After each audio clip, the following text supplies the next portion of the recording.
For me, I mean, at first, you're fired up and everything like that, reading your Bible, everything, praying, everything, sharing your faith. And at one point, I dropped the ball and I started like drinking a little bit again. Like it was not a big deal. The way you talk to yourself. You try to confess to somebody that's younger right before you walk in or whatever, trying to kind of like, you know what I mean? Trying to put it away and you move forward. With God, I'll move forward and stuff like that instead of really going after if there's a problem. Around that time, a type of apathy kind of grew in me. You know what I mean? Like, maybe I shouldn't read my Bible. I'll get to it later. If there's a problem, impurity, I'll fix it. I'll get my hands around it. And Ghislaine and Armand asked me, take December off. Just see where you want to go, see what you want to do or whatever it is. And then I did it, and then I had this deep depression. Because that's like the first thing you feel, like you're kind of cut off, like officially. But then it was kind of worldly sorrow, because then I kind of lulled in that, I'll get to it again. I'll get to it. When I'm absolutely ready, I'll have everything lined up in a row.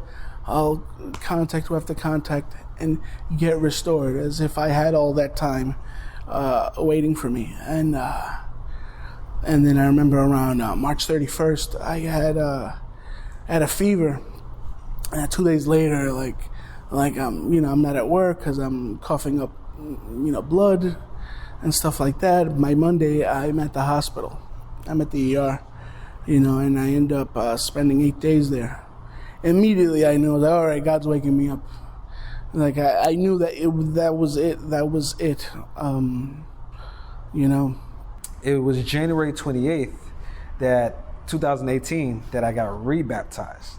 And that's when I felt like, okay, I'm starting afresh and I'm starting new. And that process, it was a grueling process, as I mentioned, but, I felt pretty confident that, I was going to stick this thing out. But, and I had some success, but it was really when the pride, started to creep back in, and the me not confessing, crept back in, and that worldliness, started to creep back into my life, and just me finding my joy or looking for my joy in the world rather than looking like back to the kingdom and back to God. That's when things started to kind of take a turn. And I remember it was fairly recently, last year, 2019, where I had a series of mishaps again with impurity, and with just my prideful nature, just not being open with the brothers, not being real. So if there's anything that I needed to do, I just need to be real, and it was really when I started to be more real with myself and real with the brothers that I really started to kind of see where I was at, see my need for repentance, see my need for the kingdom. For me, it was the consistency. It was the consistency in my time with God. It was the honesty, consistent honesty with the brothers, and just seeing that I was a wretched man, and I needed God, and I needed the brothers.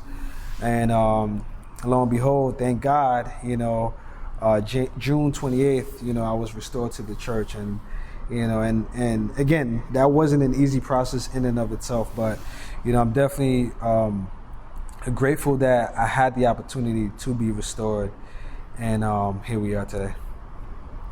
In John 5, verse 6, when Jesus saw him lying there and learned that he had been in this condition for a long time, he asked him, "Do you want to get well?"